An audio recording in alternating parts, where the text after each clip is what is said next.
It was the kind of summer day that shimmered with heat, the kind that made asphalt bleed tar and tempers grow short. In the middle of downtown Austin, a woman stood motionless outside the grand revolving doors of the Langston Corporate Tower, her faded floral blouse clinging to her back, and her sun-worn hands clutching a tattered leather purse. Her name was Marie Thompson, and she was trying to breathe through the invisible weight pressing down on her chest. Marie was 63. She had once taught literature in a public high school, loved her students deeply, and could recite Emily Dickinson by heart. But none of that mattered anymore. After a cascade of misfortunes, her husband's unexpected passing, a mountain of medical bills, and the school district downsizing, Marie had quietly slipped through the cracks. She hadn't told a soul. Not her neighbors. Not the church ladies. Not even her estranged daughter in Michigan, who'd stopped calling 2 Christmases ago. She wasn't homeless. Not technically. She rented a room in a shared house with peeling paint and strange smells. But dignity? That had been eroding one job rejection and one skipped meal at a time. Today was a last attempt. A company across town had promised an interview for a part-time receptionist job, and Marie had arrived early, determined to sit in the air-conditioned lobby until her name was called. She just needed to make it through this day. Inside the building, the security guard looked up as she approached. He was young, maybe in his late 20s, with earbuds tucked into his collar and a Pepsi bottle resting on his desk. His eyes flicked to Marie's worn-out shoes and the way she hesitated before stepping inside. "I'm here for an interview," she whispered, her voice almost trembling. He looked at his clipboard, then shrugged. "What floor?" "6th. Langston HR. Take the elevator to your left." Marie thanked him softly and stepped into the marble-floored lobby. The elevators gleamed. Her reflection in the mirrored doors startled her, thinner than she remembered, paler, her once bright eyes dulled with exhaustion. She straightened her blouse and tucked a strand of gray hair behind her ear. "Hold it together, Marie," she reminded herself. Just a few more hours. But it was in the elevator that it happened. The dizziness. The cold sweat. Her knees buckled slightly, and she gripped the metal rail, praying the ride would be quick.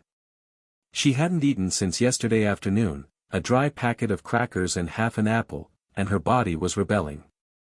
She made it to the 6th floor, stepped out, and barely reached the lobby bench before everything went dim around the edges.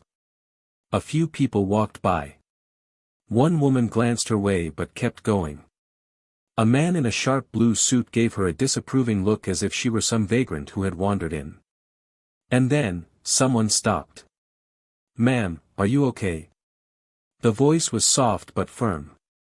Marie blinked up at a young woman. Mid-30s, in a modest pencil skirt and cardigan, with a badge that read Elena Morales, HR assistant. She knelt slightly to meet Marie's eyes and gently placed a hand on her shoulder. Marie tried to smile. "I'm fine. Just a little dizzy, that's all." "You look dehydrated. Have you had any water today?" Marie shook her head. Her voice cracked.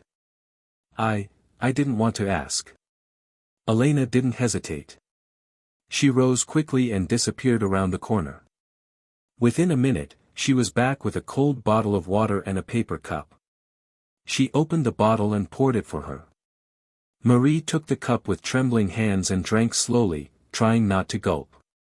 The water was cold and crisp, almost painfully so, and it slid down her throat like grace itself. Something in Marie cracked open, and the tears came before she could stop them. Elena didn't look away. She sat beside her, silently. Not probing. Not rushing. Just, there.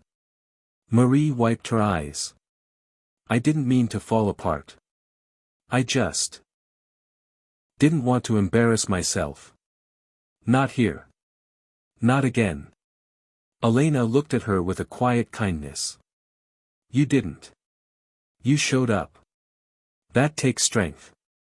It wasn't the water, really. It was what came with it, being seen. Being acknowledged as a human being worthy of care.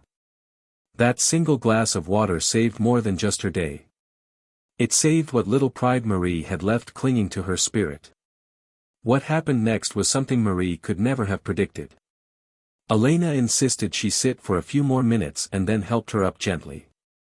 Instead of walking her into the cold and formal interview room, she brought Marie into her own office, sat across from her, and said, "Tell me your story.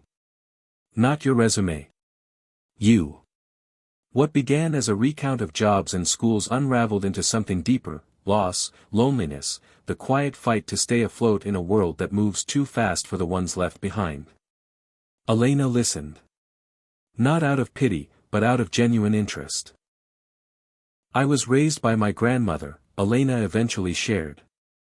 "She worked 2 jobs and used to say, 'Never look down on anyone unless you're helping them up.'" 2 days later, Marie received a call. The job was hers.